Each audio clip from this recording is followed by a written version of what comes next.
আসসালামু আলাইকুম viewers, welcome to my channel R N kitchen studio.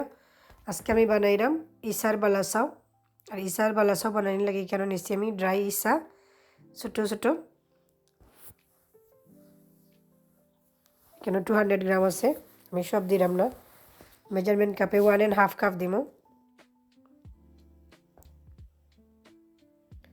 ইসার মধ্যে অনেক ময়লা আছে, খালা খালা, তো এগুলো আমি ক্লিন করিয়ে আনবো। হোক ভালো করে ক্লিন করিয়া ওয়াশ করিয়া আনিমু। একটা ট্রের মধ্যে নিয়ে ক্লিন করা লাগবো। Different colour, black colour, brown কালারের ময়লা আছে। ক্লিন করা শেষ, এখন আমি বালাচাও বানানি শুরু করবো। ক্লিন করিয়া ভালো করে পানি জড়িয়ে আনিছি।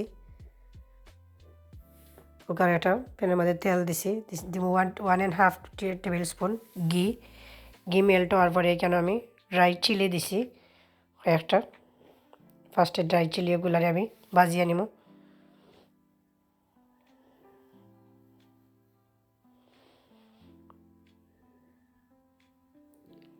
ভাজা হয়ে গেছে, এখন আমি তেল থেকে তুলে লাইলাম।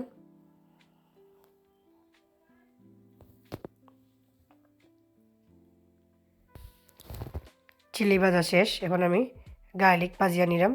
এখানে নিয়েছি 1/4 কাপ গার্লিক। 1/4 কাপ গার্লিক আমি ছোটো ছোটো করিয়া কাটিয়ে নিছি। গোল্ডেন কালার হওয়ার পর্যন্ত ওয়েট করবো।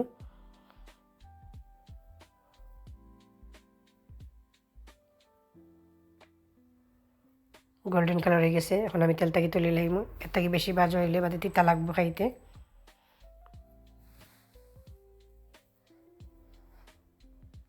এখন আমি মেজারমেন্ট কাপে 1.5 কাপ অনিয়ন ভাজিয়ে নিলাম।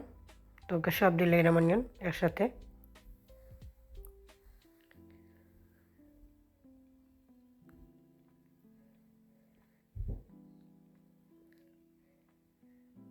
ফার্স্টে আমি স্পুন দিয়ে লাড়ছি, পরে দেখলাম যে ফক দিয়ে লাড়লে আর একটু ভালো হয়, ভাজা হয় সুন্দর। ওকে, স্পুন দিয়ে লাড়লে লাগে দোল হয়ে যায় খালি। ওকে, অনিয়নও ভাজা হয়ে গেছে প্রায়। এখন আমি তেল থেকে তুলে লাগবো, বেশি ভাজলে আবার তিতা তিতা লাগবো। অনিয়ন, গার্লিক আর ড্রাই চিলি তিনটারে বাজিয়ে আমি টিস্যু পেপারের উপরে রাখছি, যাতে পানি তেলটা জড়িয়ে যায় ভালো করে। এখন আমি ইসা ভাজিয়ে নিব। ইসার লগে আমি 1/2 টিস্পুন সল্ট অ্যাড করছি, করিয়া ভালো করে মাখাইয়া নিব। নিয়া দুইবারে বাজবো, একসাথে সব বাজতাম না।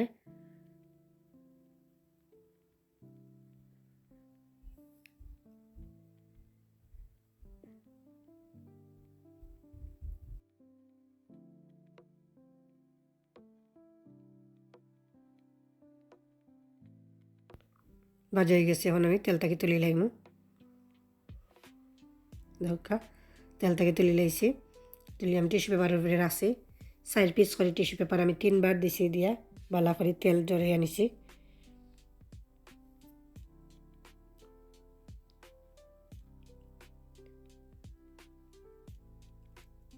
এখানে আমি গার্লিক, অনিয়ন আর চিলি একসাথে রাখছি। কিলা তেল জড়ছে, 3বার আমি ওলা টিস্যু পেপার চেঞ্জ করছি। এখানে ভালো করে মিক্স করিয়া নিলাম।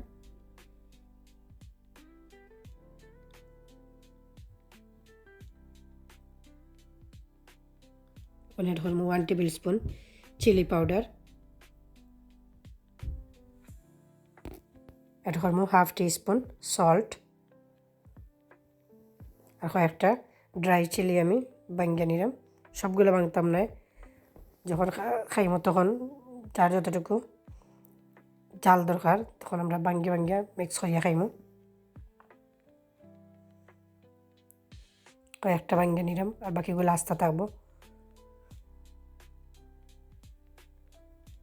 বাকিগুলো আস্তা আমি শুটকির সাথে রাখি লাইমু।